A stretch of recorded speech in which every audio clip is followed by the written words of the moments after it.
Senhores telespectadores, bem-vindos aos Horizontes da Memória.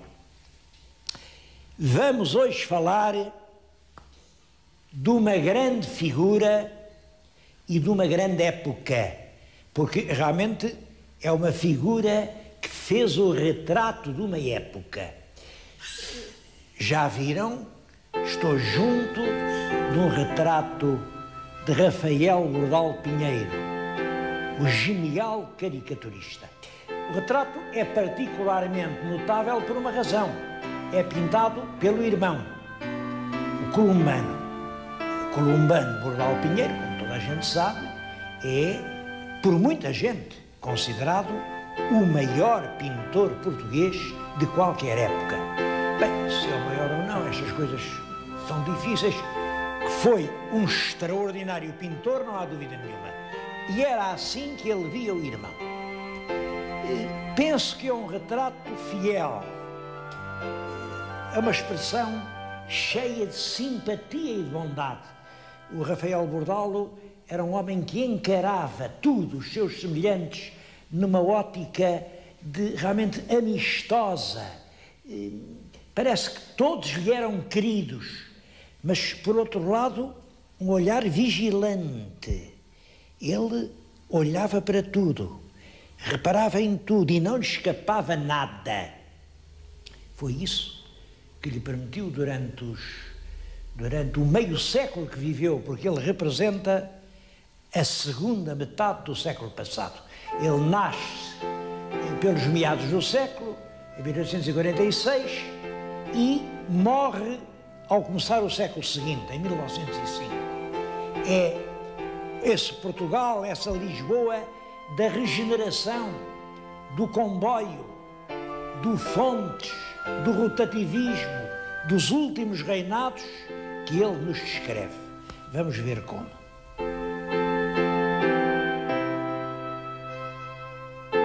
Ele pertencia a uma família de artistas, já o pai dele tinha sido um razoável pintor, mas foi um péssimo estudante.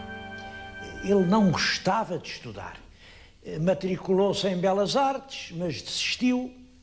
Depois matriculou-se no Conservatório, mas desistiu. Desistiu, mas ficou-lhe toda a vida um gosto enorme pelo teatro. Matriculou-se no curso superior de letras, mas desistiu. E depois começou assim a fazer. Ele gostava era de pintar, desde pequenito. Está aqui, nesta sala, uma pequena aguarela que ele pintou quando tinha 15 anos. É realmente uma criança e a mãe com a roca de fiar. Aquilo era uma coisa que ele ainda via muito. As mães fiavam o tecido com que faziam lá as coisas de casa. Tudo aqui à nossa volta são quadros da primeira fase da vida. Geralmente crianças, aqui, por exemplo, são garotos num jogo infantil, tipos populares, camponeses, e lá ia mandando isto às exposições. É claro que, como vêem, isto, sem ser mau, não chega a ser bom. Não era realmente esta a verdadeira vocação. A vocação era outra.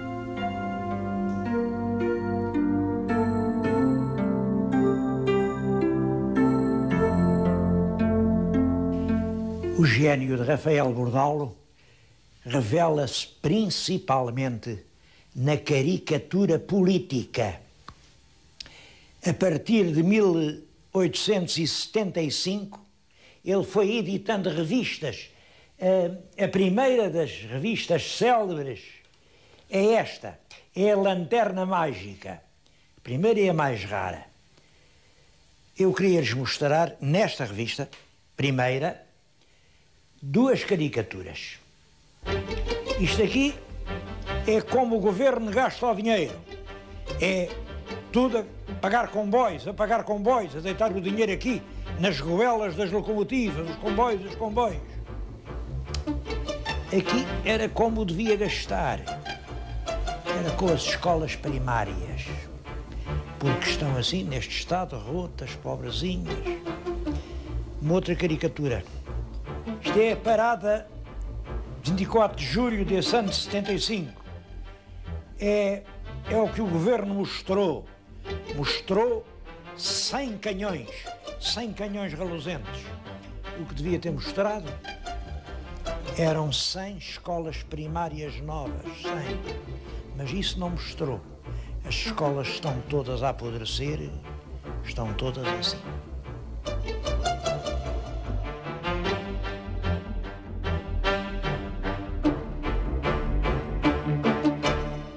Bom, mas subitamente Rafael Bordalo resolve interromper tudo, deixa a família, mete-se no navio e vai para o Brasil.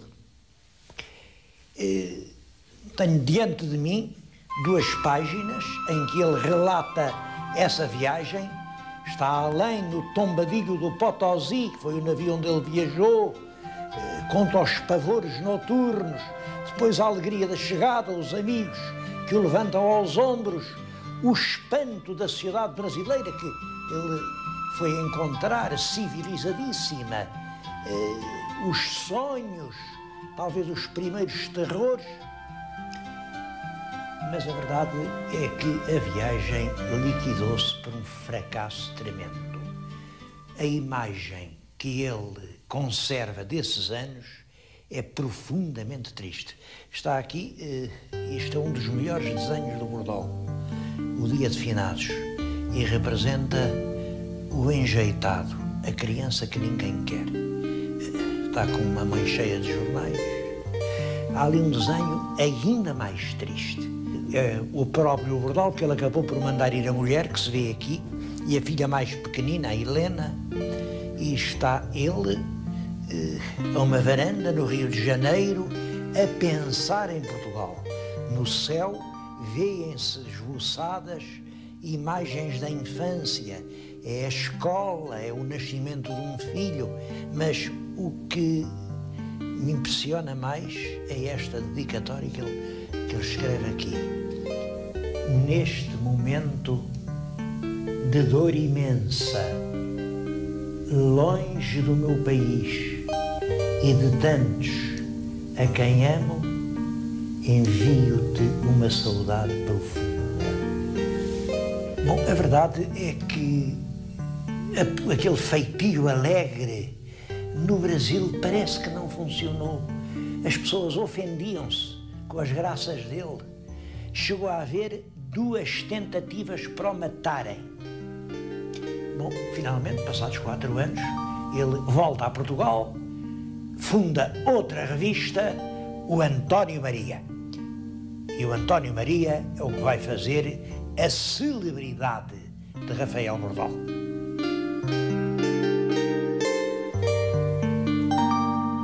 Mas acham que António Maria é nome que se põe a uma revista?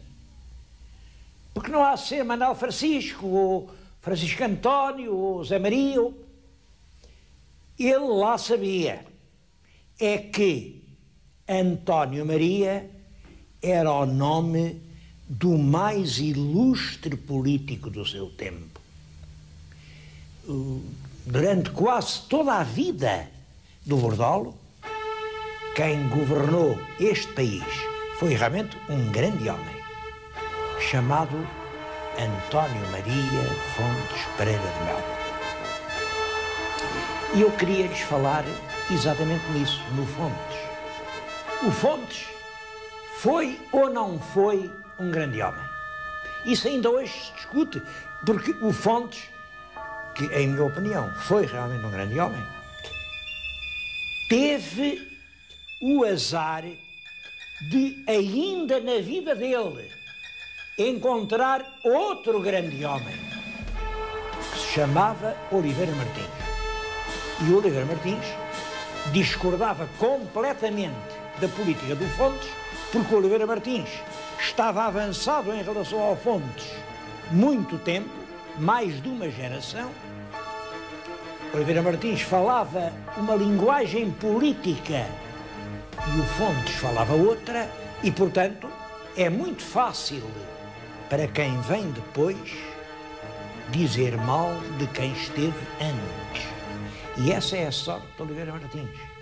Oliveira Martins criticou Fontes numa ótica muito mais moderna. Mesmo assim, quando Fontes morreu, o Oliveira Martins, na província, faz um retrato que é mais ou menos este.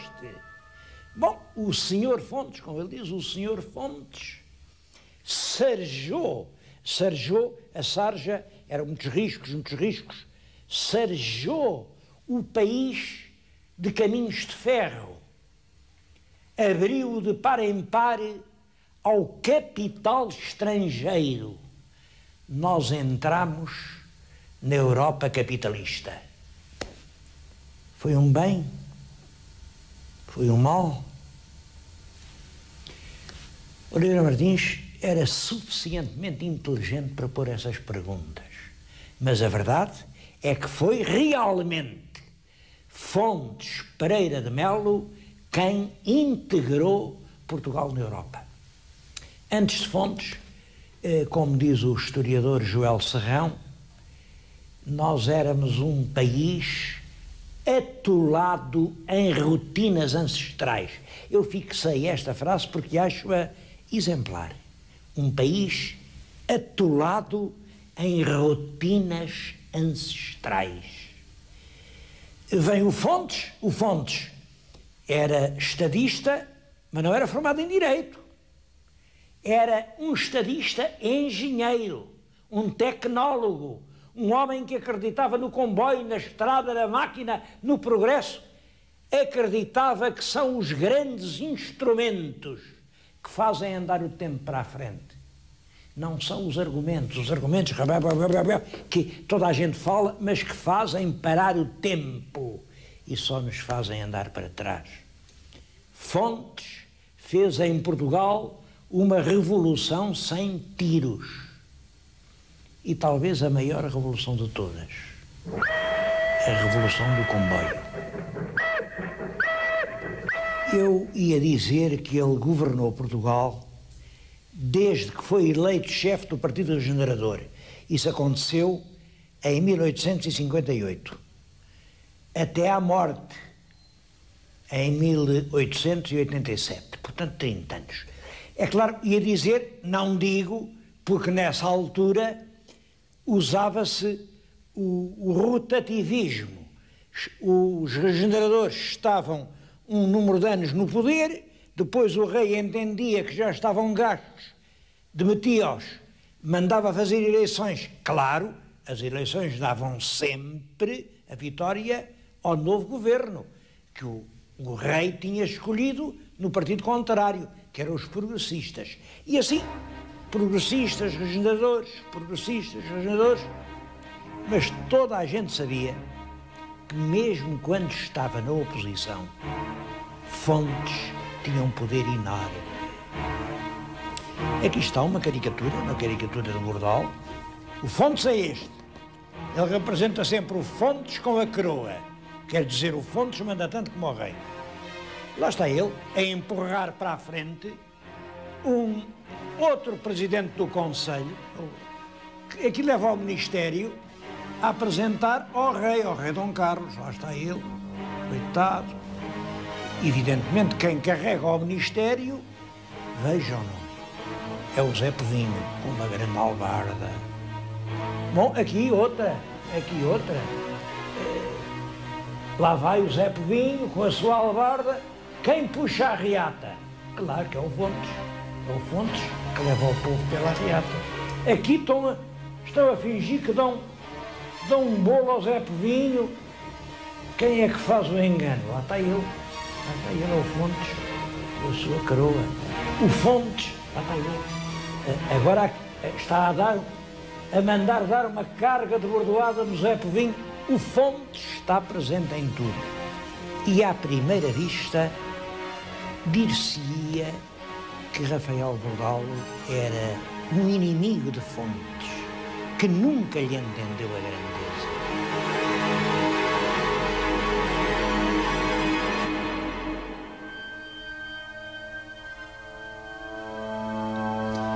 Mas não era assim. Em quem Rafael Bordal não acreditava era na política.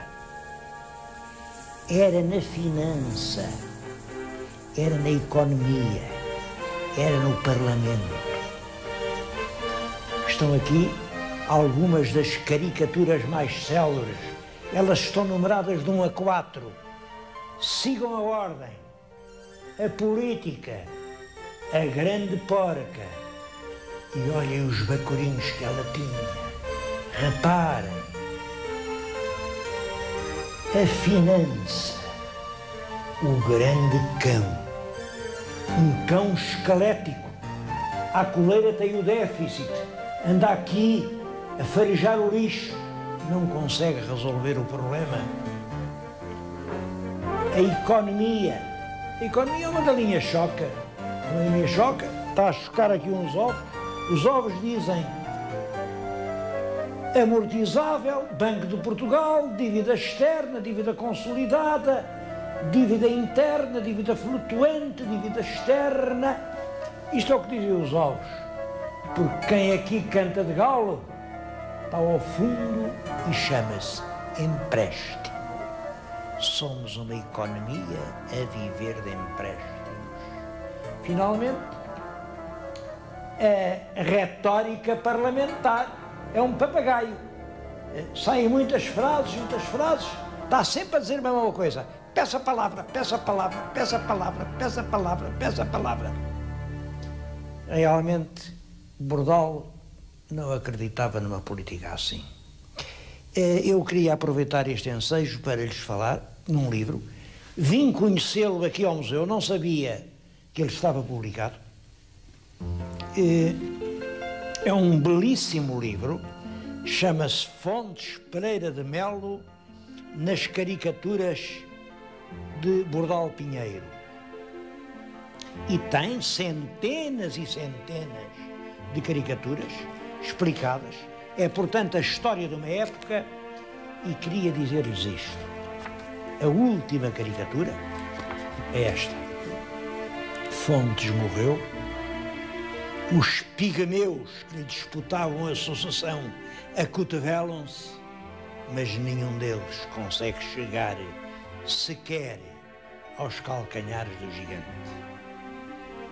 E na legenda que escreveu para a imagem que representa aqui o estadista no seu leito de morte, diz: é possível que alguns se surpreendam ou se escandalizem por eu fazer este elogio a um homem que toda a vida combati. A mim só me importa ficar de bem com a minha consciência. E ele tinha razão. Ele combateu Fontes porque estava na oposição. E estava na oposição porque era republicano. E Fontes era o primeiro-ministro de um governo da monarquia. Mas isso não o impedia de compreender toda a envergadura do homem a quem combatia.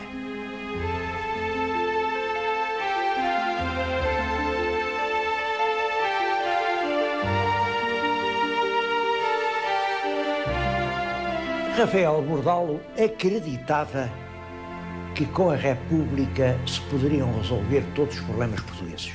Bom, isto por várias razões. Primeiro, porque há sempre uma certa tendência para pensar que o culpado da situação a que se chegou é o passado. Peço-lhes que prestem atenção a esta caricatura. Cá está o pobre Zé Povinho, aqui a dormitar sobre a sua albarda. Isto é um desenho feito no Dia de Reis. E quem é que está a calcar aos pés o Zé Povinho? São todos os reis de Portugal. Isto começa aqui no Conde Dom Henrique, segue-se o Dom Afonso Henriques, o Dom Sancho I, vai por aqui fora, este é o Dom João I, isto é o Dom Manuel que vem no seu elefante, cá está o Cardeal Rei, os três Filipes, é toda a monarquia, toda aqui os reis constitucionais. O último já está a cair, já vai a rebolar e mal se segura, é Dom Carlos segura ainda pela mão de Dom Luís. É realmente uma caricatura cheia de interesse, mas reparem, ele responsabiliza o passado, e todo o passado era monarquia, pelo Estado presente. Quanto ao presente, há aqui uma outra caricatura que eu gostava que vissem. É certo que o povo anda de gatas, anda a quatro, com uma pesadíssima albarda, aqui, em frente do rei. Bom, mas anda porque quer. Isto é o povo como é. Este é o povo como pode ser. Basta que um dia atire as albardas ao ar, os reis fogem para toda a parte e ele ergue-se, possante e corajoso. É claro que por isso é que ele era republicano. Aqui temos outra caricatura, é a República a dizer ao ouvido do Zé Povinho: o que te falta é amor da pátria, porque para Rafael Bordalo, República era o outro nome da palavra pátria. Um grande carinho pelo povo está presente em toda a obra de Rafael Bordalo. Eu penso que ele lá no Brasil sentiu bem o que era o povo. A certa altura ele resolveu não fazer mais caricaturas, não fazer mais jornais, e há uma altura em que vai para as Caldas da Rainha amassar o barro, fazer cerâmica e trabalhar para o povo. É muito importante perceber isto. Nessa altura, estamos no fim do século XIX, houve progressos reais em Portugal, a arte começa a aparecer nos salões da gente rica, e o povo? Quem é que faz arte para o povo? O que é que o povo pode pôr na sua parede, pode pôr no seu armário? Pois bem, Rafael vai para as Caldas fazer arte para o povo. Nós hoje podemos gostar, podemos não gostar, são aqueles pratos, aquelas fantasias, aquelas figuras, aqueles animais, aqueles peixes, mas tudo aquilo era feito em moldes, e depois os moldes prometiam fazer muitos exemplares e prometiam vender barato. A verdade é que a Rafael Bordalo se deve que milhares e milhares de portugueses possam ter tido uma peça de arte na sua própria casa. E servir o povo é isso, é criar cultura, de maneira que essa cultura possa ficar ao alcance do próprio povo. Cultura para o povo. Foi o que Rafael Bordalo teve a coragem de fazer. Eu acho que o povo agradeceu-lhe, o povo esteve do lado dele. Ele, como sabem, a mais célebre de todas as caricaturas de Bordalo é esta. É o português simbólico que faz este gesto, e aqui diz: toma. Este é a famosa toma do Rafael Bordalo. É o gesto de escárnio e de desprezo que o povo verdadeiro faz para os que o dizem servir, e se só servem dele como pretexto para se servir a si próprios. Toma, é o que o povo lhes diz.